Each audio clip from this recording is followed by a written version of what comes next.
Hey everybody, this is Ken, the media guy here at the Veterans History Museum of the Carolinas. And I got my two best buddies here. We got curator Emmett Cassiato. There we go. All right, Tom. Curator Tom Bugall. Hey, it's all in good fun. We're just having fun here, and we're hanging out, and we wanted to bring you some more Night at the Museum, but we're being responsible. We got 6 feet between each of us, so everybody's got, we're doing our social distancing and everything else. And I sanitized my hands. Yeah, we shook mine. After I shook hers. No, I high-fived you. Yeah. I forgot all about that. I high-fived. You know, I'm going to tell you what, that's going to be hard for us to do. You know, we're so used to doing it. Yeah, After absolutely. 72 years I've been doing it, you know? Yeah. That's easy. Yeah. Don't touch your face. That's I'm right. sitting there picking my nose as she said. Oh, whoa, man. Too much information, Tom. All right, so we got a great show for you guys.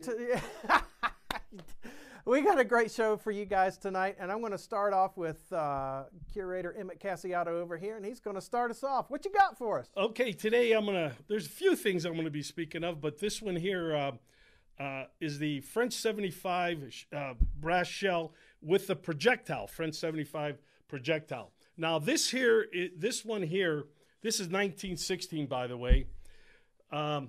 This here is an airburst shell. And what I mean by that is when the shell comes down, this top will blow off and 160 bullets will come out and spray the men. And if you, like little round yeah, lead? little round. They're more like bigger than maybe 3 times the size of a double aught. Wow. Okay?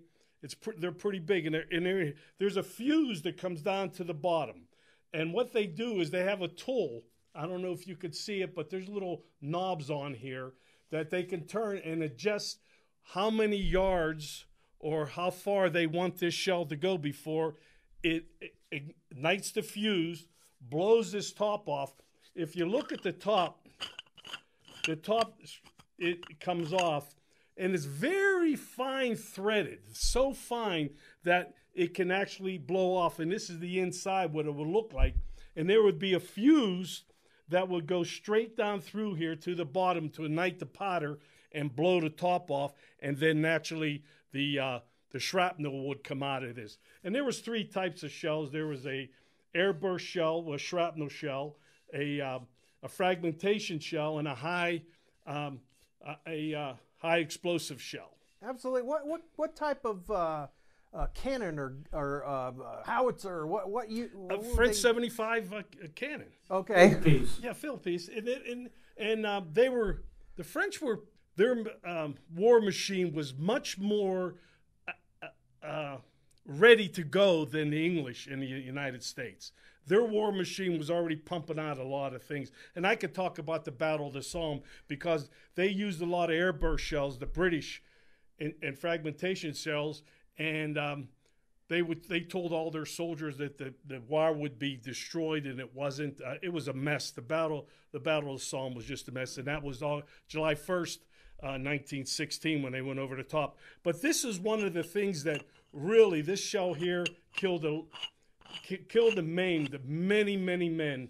And this is an airburst shell. Wow. And the Germans actually used them too. It's pretty high tech. A couple of questions.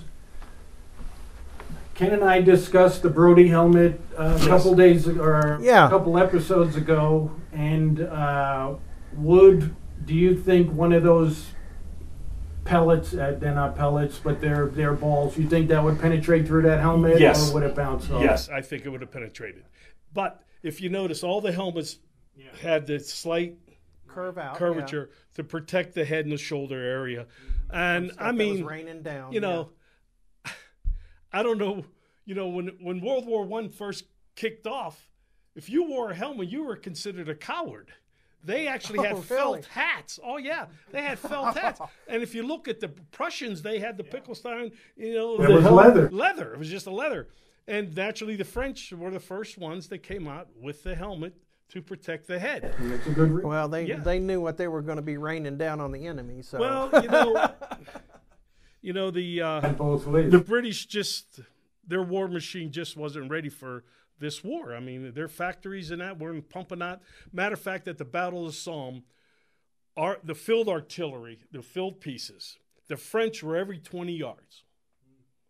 The British were every 50 yards. That just tells you how much distance between.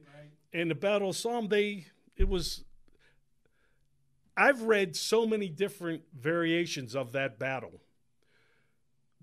Some say 5 days of continuous shelling. Some say 7 days. The Germans. It was 1.3 million shells that were fired in that period of time. The British, the French troops were their men were well trained in field artillery.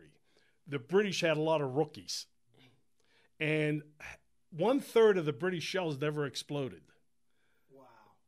And wow, That one does have a whole third. grooves on the bottom. that's the rifling. Has it? That's been fired. Yes, That was a dud then. Yes. Yeah. This has Did been not fired. explode. Yep. It For did whatever not explode. reason. And here's how I acquired these things. Yeah, I would like to know how rare that thing Yeah, is. here's how I acquired these. The fella that I know from Florida, where I acquired a lot of my artifacts, he has a picker over there in France. And he's the one that goes over there and with a machine and finds all these things and sends it back to him. Because we do have shrapnel from the Somme in this museum. Plus, we do have one of the balls that came out of one of these airburst shells.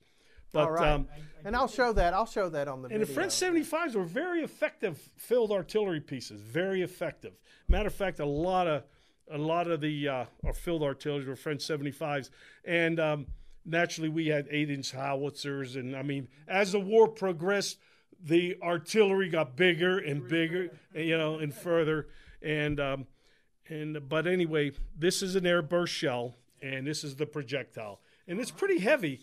And I could imagine with 160 little bullets in here. But anyway, it's a pretty neat piece. All right, well, that's going to do it for this episode.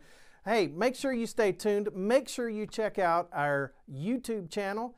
All you have to do is go to youtube.com and then type in Veterans History Museum of the Carolinas up in that little search bar. And then once you get to our page, hit that big red subscribe button. You'll never have to search for us again because all of the notifications will come right to your email. So stick around, folks. We got lots more to talk about.